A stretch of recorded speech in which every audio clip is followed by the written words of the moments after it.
Hi guys, and welcome to another Chapel Day with me, Miss K.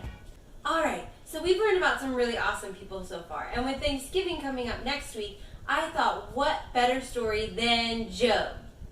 Actually, it's not really that great of a story. It's kind of sad.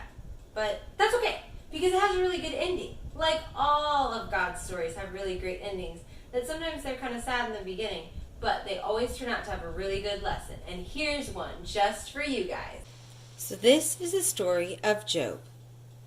So Job was a very good man. In fact, he was almost perfect. He was so loved by God that he had a huge ranch with all kinds of animals, servants, and he was very, very rich. But most importantly, he refused to ever defy God, which means he always listened to God and loved him so much. Now one day, Satan came to God, and that's the bad guy, remember? Satan told God that Job was not really a good person, that he was only pretending to be good because God was blessing him, and that if God stopped blessing him, that Job would not like God anymore and would not pray to him. So God replied, "Do with Job as you please, but do not hurt him."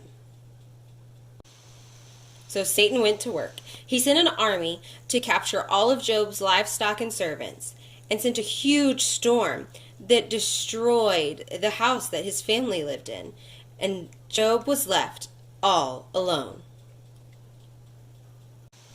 Now Job was very, very sad that he had lost everything he had ever had in his whole life, but he refused to say mean things about God. He knew that it wasn't God's fault, and that sometimes bad things happen. But even his friends were telling him that he must have done something to deserve a punishment like this, and it must have been something really, really bad. But Job kept saying how much he loved God, and that nothing that God does is ever to hurt any of the people that God loves. And finally, Job calls on God himself to speak over his friends and to tell them the truth about why all these things happened to Job. And God replies to Job that there is a wonderful world that we live in, and the world that we live in is good, but it is not perfect. So sometimes bad things do happen to good people, but that these people need to remember that God loves them all the time, and everything that they have is because of God. So God would never do anything to hurt them or to abandon them, that he always does things for their good.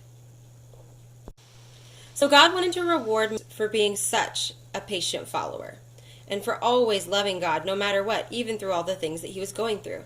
So God decided to bless Job with double what he had before. So he had 10 children before, and God gave him even more. And he had all this livestock and all this money, and God blessed him even more than that. All because Job never abandoned God, because Job knew that God would never abandon him. So that was kind of a sad story about Job, wasn't it? We learned a lot of things about him, that he really was a good guy, and that he didn't like saying mean things about God, and he wouldn't, even whenever he lost everything. So that's something that I want us to think about this week, is about all the little things, that even though Job had lost everything, that no matter what, he still loved God. Because he was thankful for God, and thankful for the little things he did have because of God. And even though sometimes in our lives things don't go the way we want them to, and they can be really sad, that no matter what, God loves us, and he's never going to leave us. And that doesn't mean that we won't have hard times. That just means that God's always right there with us when we do. So something I want y'all to do this week and next week for Thanksgiving is I want you to think about all the things that you're thankful for. Because did you know something cool? God gave you everything that you're thankful for. Yeah, your parents may have given you your toys for your birthday or for Christmas, but God actually gave you those toys if you think about it. Just like God gave you your parents. And think about it this way, you were a gift from God for your parents. That's pretty awesome, huh? So I bet they're pretty thankful for you. So I want you to list a couple things that you're super thankful for, and you and your teachers are going to do a craft all about being thankful for what God's given you. Well, that's all I have for this week, guys. Have an awesome Thanksgiving, and I'll see you back when it's Christmas time. I'll see you next time. Bye!